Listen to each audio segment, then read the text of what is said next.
Top of the morning to you, Tony George, DocSports.com. Little coffee for you. A discussion about NASCAR, a discussion about UFC, and a discussion about NHL.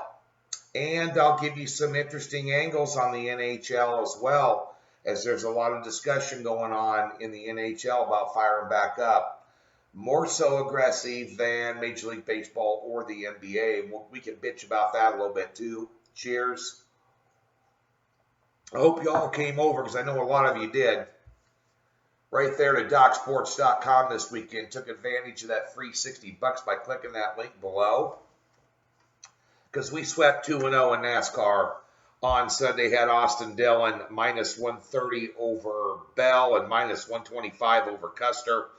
And the Bell pick was a 6-unit banger. That is our 4th top play in a row this season in NASCAR. And I will tell you something. Last year, plus 88 units and plus $7,750 to the good for a $100 player. One of the tops in the nation, the top at Doc's site. And this year, in 5 races, we are plus $1,630 and up around 16 units or something. So we're picking right back up where we left off after the COVID-19 interrupted season. And NASCAR is running all 31 races, which includes 3 races in 7 days, and one of them is went off this Wednesday in Darlington again, and then Sunday in Charlotte at their NASCAR's home track, so to speak, with the Coke 600.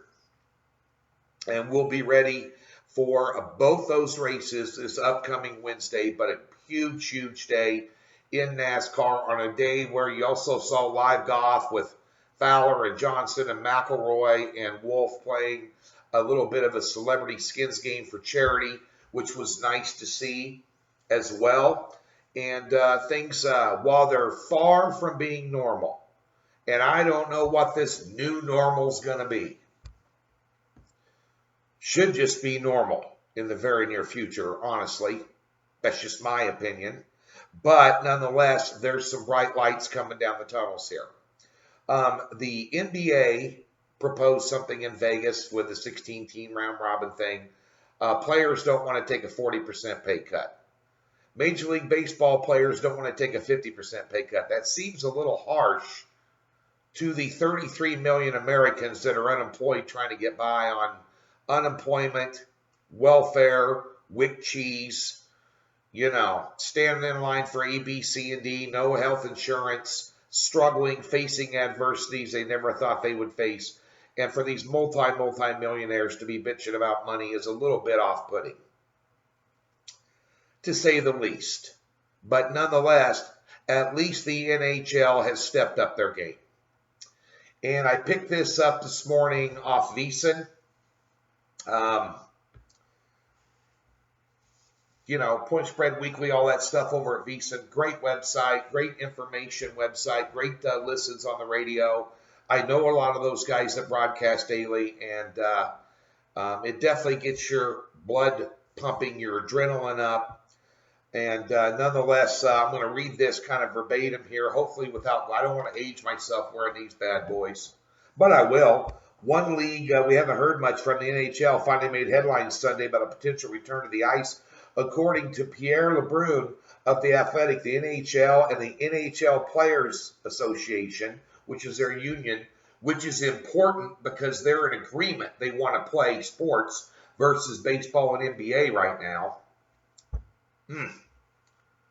Nonetheless, are making progress on a 24-team playoff format for when the season returns. A possible return date could be late June or early July, which includes a 2 to 3 week training camp, according to Commissioner Gary Bettman. Instead of 8 teams making the playoffs from each conference, there would be 12.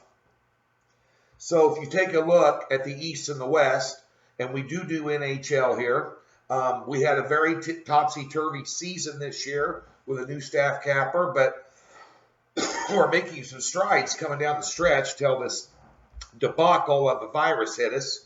But right now, the East, the Bruins would be the number 1 seed, and missing the playoffs out of the East would be the Sabres, the Devils, the Senators, and the Red Wings.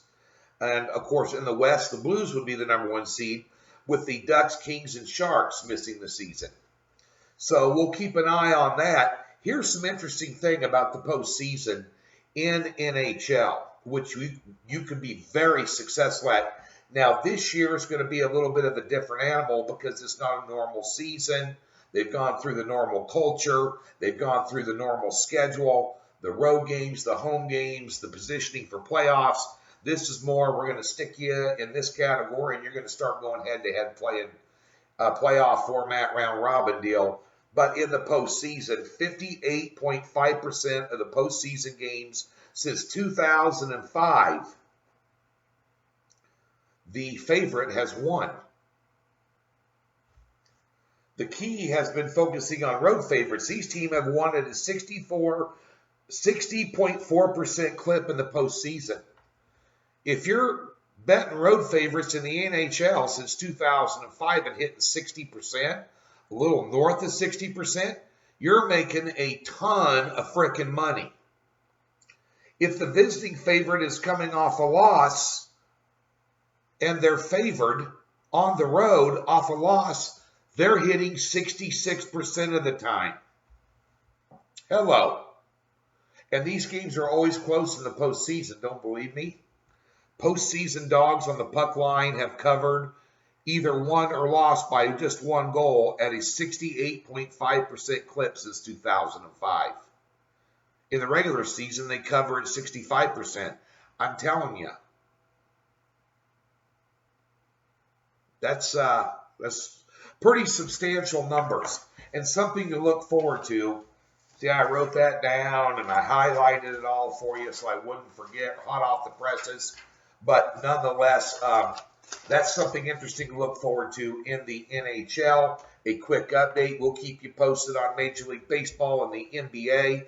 Quickly, in the UFC this weekend, we banked our first 2 UFC cards with one loss each on each card, multiple pick cards.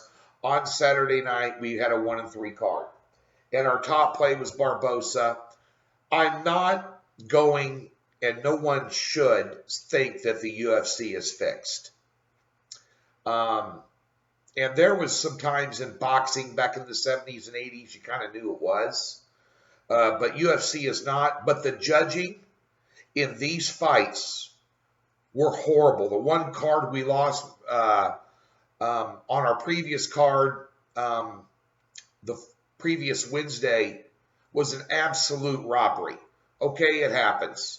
But you had judging across the board on Saturday night that absolutely stunk up the frickin' joint. The Barbosa fight, which was our top fight, was an absolute robbery. Absolute robbery.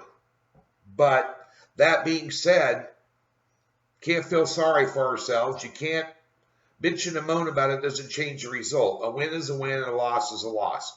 No matter what happened, no matter what the bad beat was in the football game, no matter the last second three-pointer when nobody covered the guy or they gave him the layup, played no defense, a loss is a loss. We've all been there, and we're still up over about $680 on 3 cards since UFC fired back up, and there'll be more UFC this upcoming weekend, I believe, and we'll be ready for it. We'll have a better card.